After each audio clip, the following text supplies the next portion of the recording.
Après la Coupe de France, hier, place à la Coupe Gambardella, où Balma, club d'Honneur League, accueillait Albi, actuellement leader de son groupe de Promotion League. Et le premier quart d'heure est complètement en faveur des locaux. Dès la 5e minute, Diakité lance Krast en profondeur et ajuste le gardien qui voit le ballon passer sous ses jambes. Des Balmanais qui vont doubler la mise 5 minutes plus tard grâce à cette belle frappe du gauche dans la surface de Bouteillacht. 2-0 puis 3-0 dans la foulée. Bidi, le capitaine, adresse un centre au second poteau que coupe parfaitement Bouteillacht qui s'offre un doublé express en 2 minutes. Début de match canon des Hauts-Garonnais qui plient le match d'entrée. Albi va se procurer une seule occasion en première période. Carme se présente face au gardien, tire de peu à côté mais Michel a bien suivi et n'arrive pas à redresser suffisamment la course du ballon. D'autant que Balma va enfoncer le clou juste avant la pause sur coup de pied arrêté. Le coup franc est tiré directement, mais Mansouri commet une faute de main qui profite à Krast, qui s'offre lui aussi un doublé. 4-0, on se dit alors logiquement que le match est bouclé et dans la poche des Rouges et Blancs. Mais au retour des vestiaires, la rencontre va complètement changer de physionomie. Comme un signe avant-coureur, ce mauvais dégagement de Martel sur une passe en retrait que le vent ramène dans ses mains.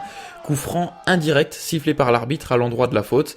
Ray s'élance, mais c'est dévié par l'immense muraille balmanaise. Mais ce n'est que partie remise pour l'attaquant tarnais. Coup franc excentré sur la gauche, qui passe à travers le mur et qui pénètre dans le but. On voit bien au ralenti que le ballon a entièrement franchi la ligne de but. 4-1, l'honneur est sauf pour les Albigeois qui au final n'ont pas du tout dit leur dernier mot. 4 minutes plus tard, sur un mauvais dégagement de la défense, Belkoussa décoche une frappe puissante du droit sans contrôle qui termine sa course dans le petit filet. Abasourdi, les joueurs d'Ahmed Slamnia tentent de réagir à l'image de Diakité, seul au second poteau qui bute sur Mansouri. Et en contre-attaque, Pradel va trouver seul au second poteau El Bouazati pour revenir à 4-3. Puis quelques minutes plus tard, Emassi centre pour Ray qui marque et permet à son équipe de revenir de nulle part et d'égaliser à 4 buts partout dans une rencontre complètement folle. La dernière occasion sera balmanaise où Diakité va se jeter sur le ballon mais son tir passe à côté. On en reste là dans cette rencontre à suspense. Albi décroche au courage et au forceps une séance de tir au but. Une séance qui, à l'image de ce match fou, va elle aussi s'avérer incroyable. En effet, après de nombreux rebondissements et quelques parades, dont celle magnifique de Mansouri, le jeu de la loterie va s'éterniser à tel point que ce sont les gardiens qui doivent s'y apprêter.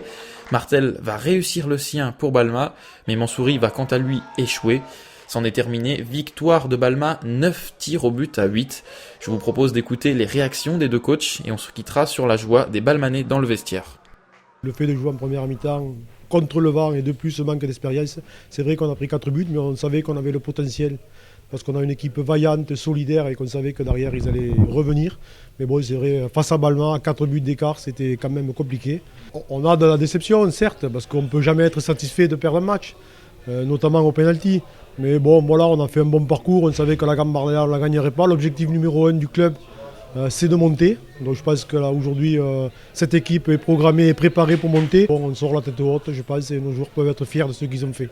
On a fait une première mi-temps vraiment aboutie, j'étais vraiment fier de mes joueurs. Et puis en seconde période, je pense qu'il y a eu un relâchement. Inconsciemment, tous les joueurs ont laissé un peu aller. Mais après, voilà, le plus important pour nous, c'est la qualification.